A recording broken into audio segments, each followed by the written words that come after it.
Let the Lord be the gardener of your heart. Today's devotional is going to be based off on John 15:5 that says, I am the vine, you are the branches. If you remain in me and I in you, you will bear much fruit. Apart from me, you can do nothing. So I was reading this Bible verse that kept popping up over and over and over in different things, and I said, Lord, what are you trying to tell me? What are you trying to get to? Because I know that I can't do anything without you. I know that. I know that in everything and all that has happened in my life has been because of you. All the blessings that I've received, it's all from you. I know that. But what else are you trying to tell me? And in that, as I was asking the Lord, I hear this worship song in the background, and it says to be the gardener of my heart. And it went on saying that whatever branch he didn't like, to let it fall off. And that's when it spoke to me. I said, Lord, is this what you're trying to tell me? Is this what you have been trying to tell me all this time? So I decided to do a little bit more research, and since I knew nothing about planting and trees, nothing of that, I did a little bit more research on that, and I went into how you prune trees, the process of pruning the trees. And I sat there and it wasn't relating to me until God said, think about it. The branches is the things that you have allowed, that have grown in your life, but that don't always please me. And I said, okay. He goes, you're going through a pruning season. I am pruning your tree. And for the longest time, for a lot of months, the first months that I went through this very intensive pruning period of my life, I was questioning God as to what am I doing wrong? What went wrong? I'm not understanding what happened. You have always been so good to me. You have always answered my prayers. And all of a sudden, I feel like nothing's being answered. I feel alone. I feel like you've turned away from me. I don't know. And for months, I felt alone. I felt like God wasn't answering anything. And God was just telling me, it's not because you're alone and because I'm not answering any prayers. It's because I am working on you. I am pruning you. I am pruning the branches that I don't like from you. And that's when I said, okay, Lord, I get it. I get it. And that's when I went back to read the process of the tree, and that's when I was able to piece everything together a little bit better. So one of the things that, or one of the points of pruning the tree is to remove dead, broken, deceased branches because they can harbor pests, diseases, and should be removed promptly. And I was like, okay, Lord, so how does that relate to me? And he goes, those are the things that harbor in your mind and heart. Any resentment, any hatred, any vengeance, any pride, anything that is bad, a bad feeling that you allow to grow in you is like a disease. It harbors pests and diseases, and they should be removed, because we know that hatred is bad. We know that. And we know, we've seen how hatred and resentment, anger, all of these ugly feelings, these bad feelings, only destroy either you or those around you.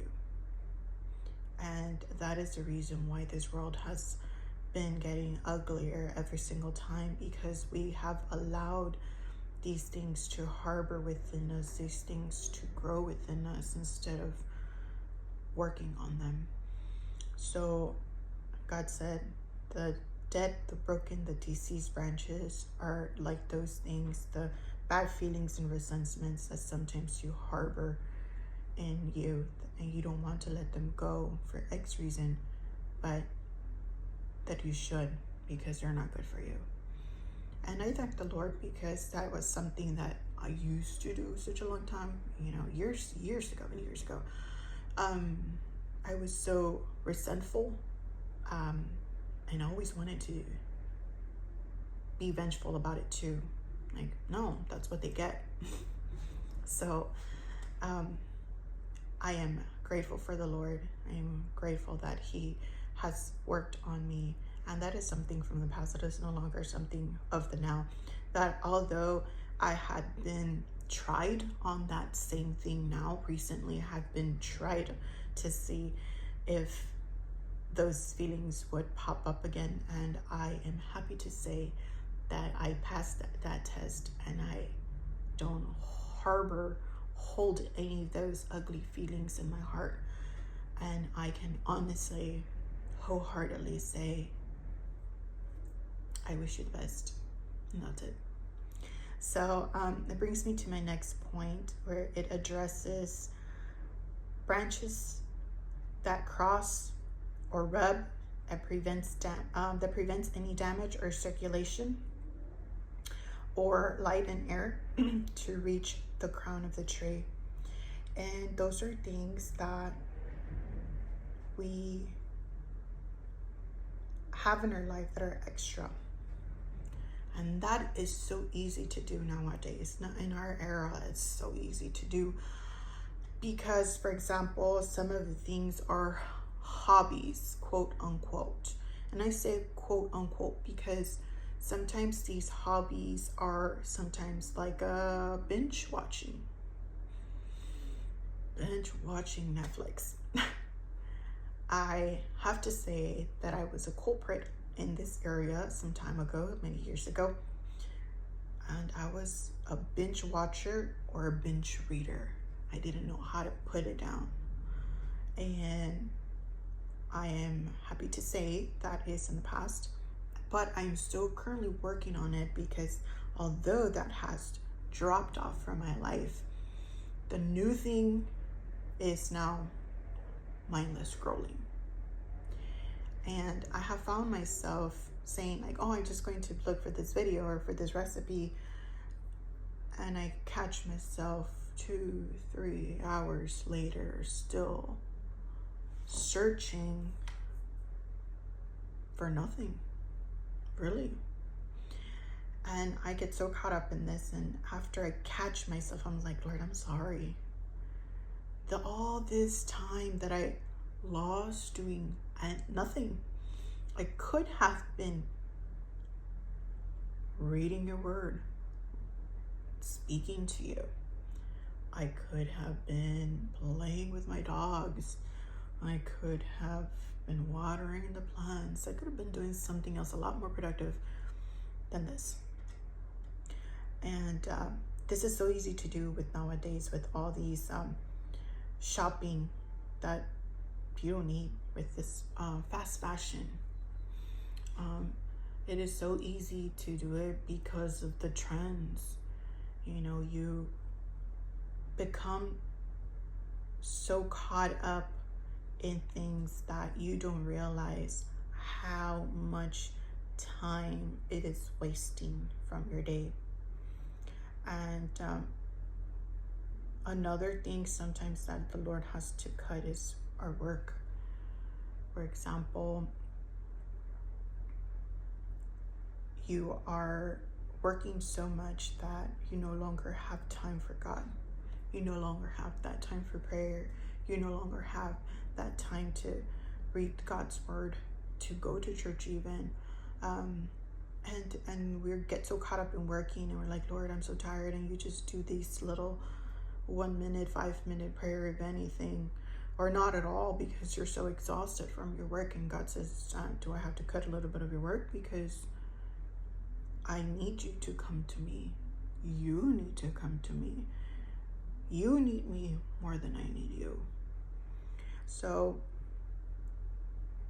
which brings me to my next one, which is pruning the lower limbs, pruning the tree to restore or maintain its natural form and shape, and making it easier to maintain.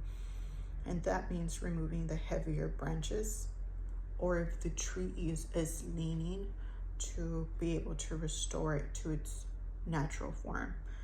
And this brings it down to those heavy branches in our life, which are sometimes the hardest branches to let go. And it's people. And I say hardest because these includes sometimes our loved ones. You know, it includes those people that we held dearly for so long, that you don't want to think that you have to let go, and God is letting you know that you have to let go. And it becomes so difficult when they're your loved ones, truly, when it's someone that you truly wish for them to be part of your future.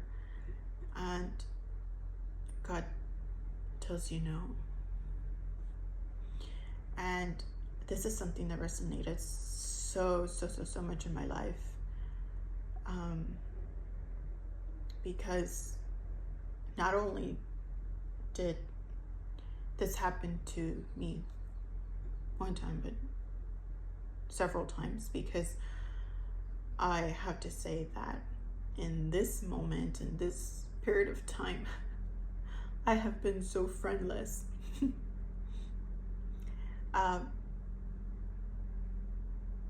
I have lost many relationships, many friendships within this couple of years. And I say lost because that's how it felt. You know, that's how it felt. But truly, you know, this most recent one, I went to the Lord bawling, and I said, Lord, but I tried my best.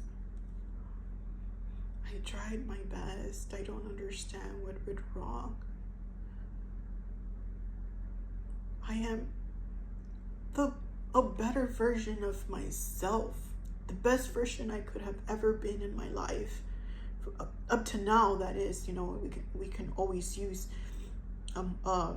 more pruning in our lives, but at this moment, this is the best version I have ever been. And people are leaving. Why? I don't get it. And God was telling me, because they were only meant to bring out the best of you. They were only there for the pruning season. But they weren't meant to be in your harvest season. They weren't meant to go into your next level, into the next step of your life. They were either people that were going to hinder you, stop you, hold you down, or wrong you even further, worse in the future, because their intentions weren't well. So I cried for a couple of days, because I mean, I am human after all. And I said, Lord, I understand what you're telling me, but it still hurts. I will give myself a couple of days and I'll bounce back. And that's exactly what I did. I cried for a bit, a couple of days. I wallowed in that. Then I said, okay, Lord, I'm ready. I'm going to hold my head up high because this is part of your plan. I don't understand it. I'm not seeing it, but I am trusting you. And not only that, but part of my, at least for me, pruning was work. Sometimes the Lord reduced my hours and my work so that I wouldn't be so busy. But in this case, the Lord removed my work altogether. Needless to say, I have been unemployed for a good period of time. And at the beginning of the first couple of months, I was so stressed. I couldn't understand why I wasn't working. You see, I have been working since I was 16 because I always wanted to buy my own things. I wanted to be independent. And although I still live under my mom's roof, ever since I was 16, I was pitching for the house. And then once I started working a little bit better, I started helping out with bills and all these things at home. We would divide the expenses amongst me and my siblings. And being independent since age 16, and all of a sudden, now, many years later, I find myself without a single dollar in my bank account. I started to freak out, honestly. And I started to say, Lord, I understand that you give and you take away. But you have always answered my prayers. You have always given me another job right after I stopped working in one. And not just that, you have always given me a better one after. It's always been a step better. Always, always. And it has been at the perfect time, all the time.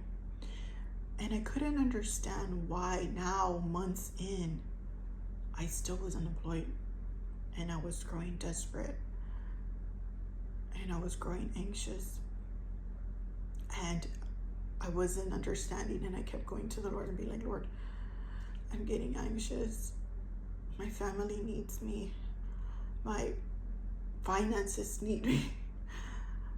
My payments are piling up. I don't understand. And I'm trying to do what I can, selling things here and there, but I could only sell so much. And the Lord reminds me of a prayer that I had done some time ago, maybe a year or two ago. And my prayer was, Lord, anything that you don't like of me, take it out. Anything that is getting in the way of serving you better, remove it.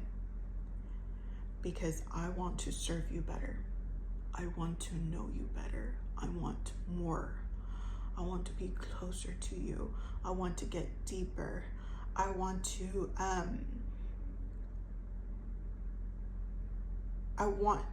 get to where I should be. I know, I feel that I have more to give.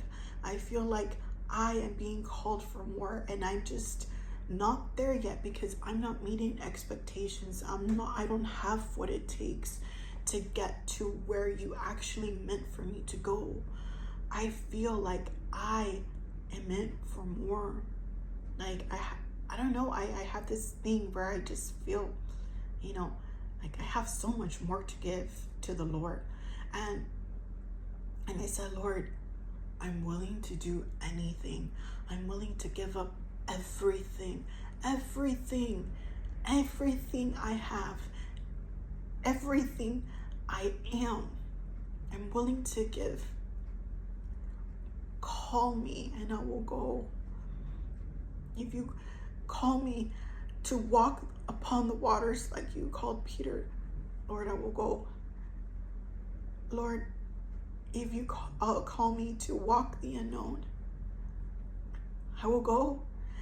And I remember saying this and then pausing really quick after I said it, realizing what I had just said, because at that time I was going to school, I was working, I still have my relationships and friendships, etc. And that was like big, right? For me at that time, I was like, I'm going to really let go of everything. You know, I'm going to walk away from my family, walk away from work, walk away from school, walk away from everything I have done and worked for. I'm going to walk away. And that scared me for a fracture, you know, for like a second or two. And then I was like, no, you know what? No.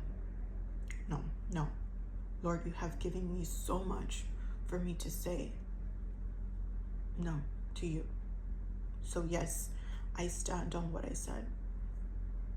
Whatever you want to do with my life, use me. I'm willing to work for you, Lord. And so God reminded me of that prayer. And I started bawling. And I said, Lord, you're right. I said that. And I'm sorry. I'm sorry for now questioning you after I did say that myself. I said I was willing to give up everything and anything. And Lord, here I am. I still think, and I will still say it, I'm willing to do it for you, Lord. And so, yes, at this moment, I haven't worked, and like I said, I have been losing a lot of relationships and friendships. So now I have a lot of time to be with the Lord. Now I have a lot of time to search up his word, to pray, meditate in him, talk to him. And I said, Lord, is this what you wanted? Then let's have it. You be my friend then. You know, you be my friend, since I have lost a lot of relationships amongst the way. So yeah, I can relate to that big time.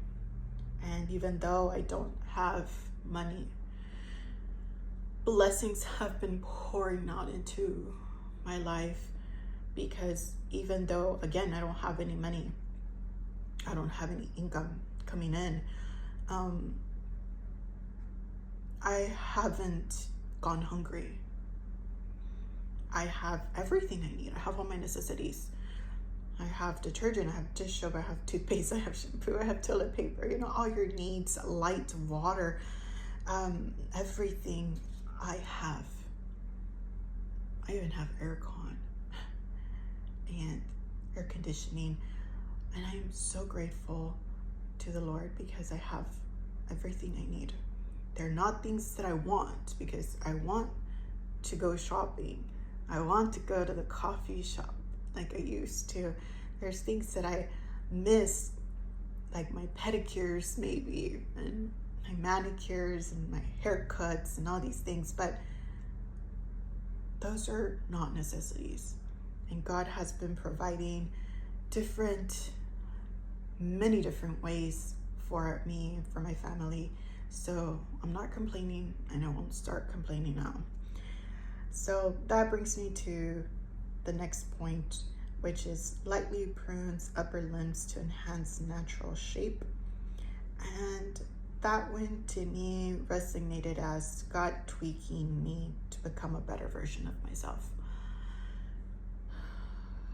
I'm not who I used to be at 15.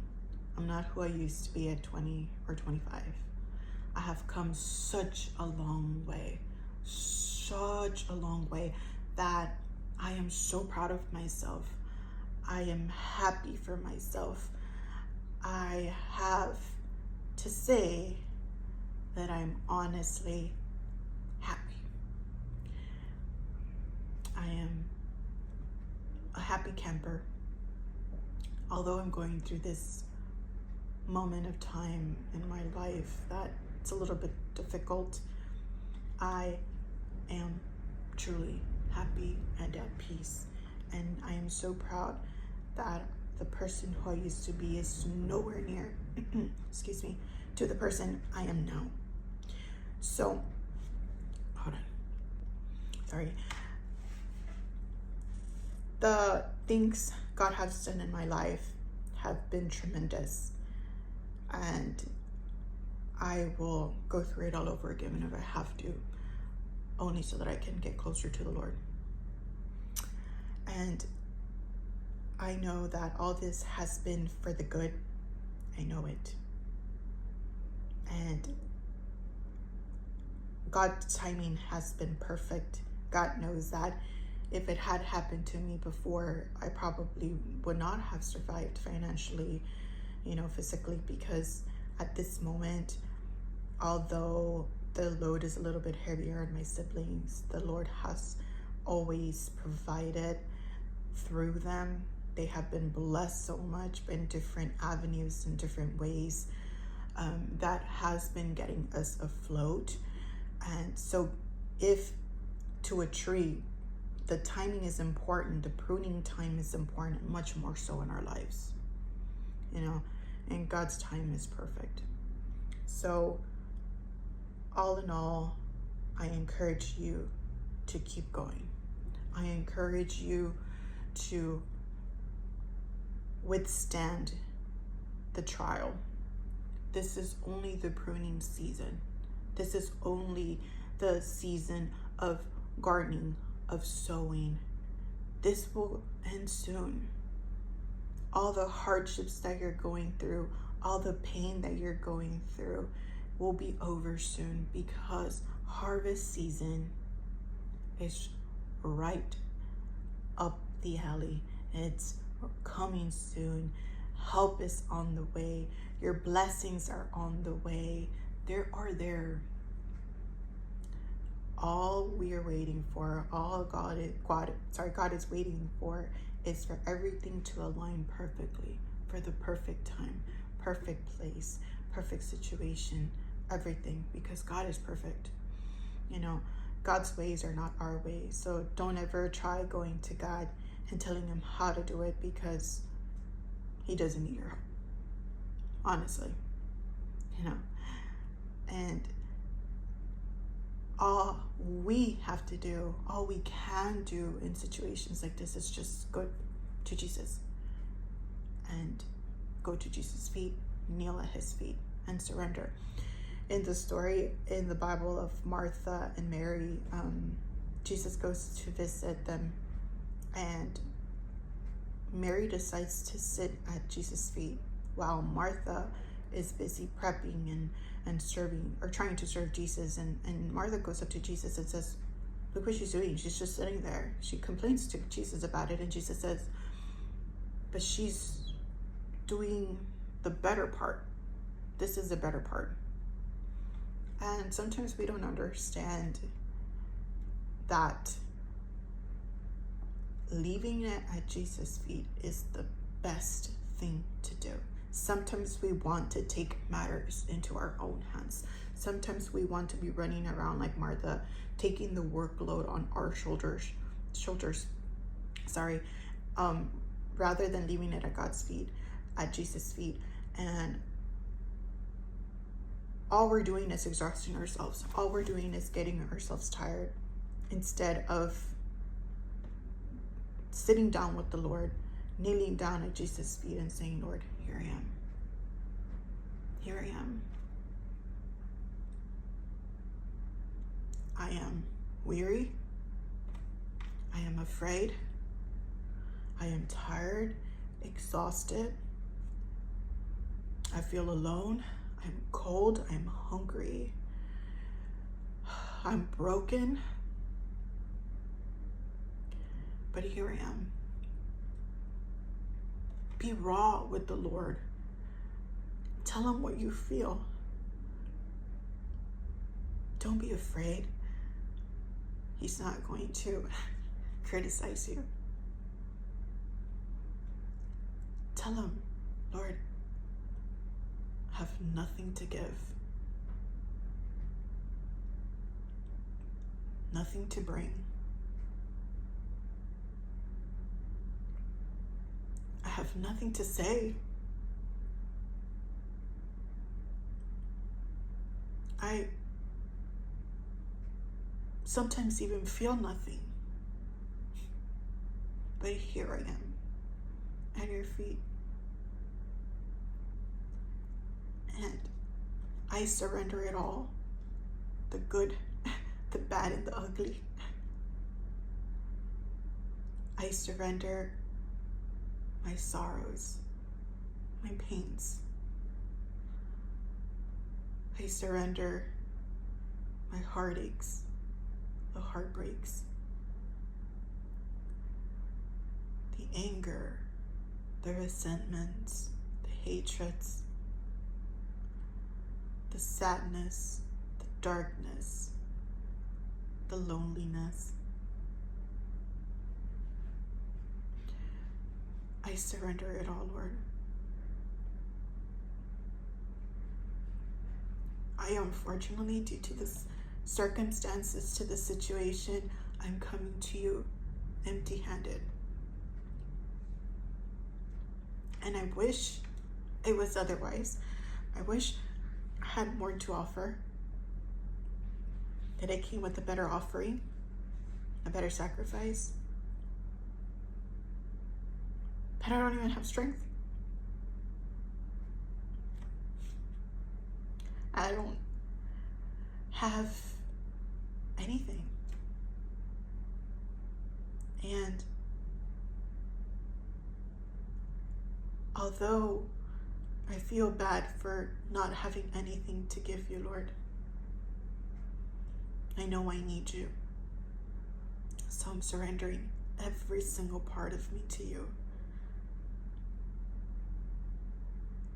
Knowing that you always make something beautiful out of our suffering. Knowing that you always work for the good. Knowing that we will always find the answer in you, the solution in you. Knowing that even though it might feel like the ending for me, that I'm at my wit's end, that I have nothing else, that I'm done. It is not, because you're the Alpha and the Omega, meaning the beginning and the end. So what to me, at this moment, might feel like it's the end, it could just simply be your beginning, Lord. So take it to Jesus. All of it. Take him, your broken heart, your broken feelings, all of it. Take it all. Leave it at his feet. And just let him know to hold you, to give you strength, to help you find peace within the storm and contentment within the pain. And just take it one day at a time. One day at a time. Because it is just the pruning season. Harvest time will come soon. And all you have to do is just hang on. Hang on to the Lord. Keep surrendering it all to the Lord. Because in him we will find what we're looking for. In him we will find the answer. Let him know that you will remain in him like he will remain in you, because you know that you will bear much fruit if you are with him. So hang on. Your tree will sprout soon. Your blessings will come soon. This is just the beginning of a better time. Let God be the gardener of your heart. I'm praying for you. God bless.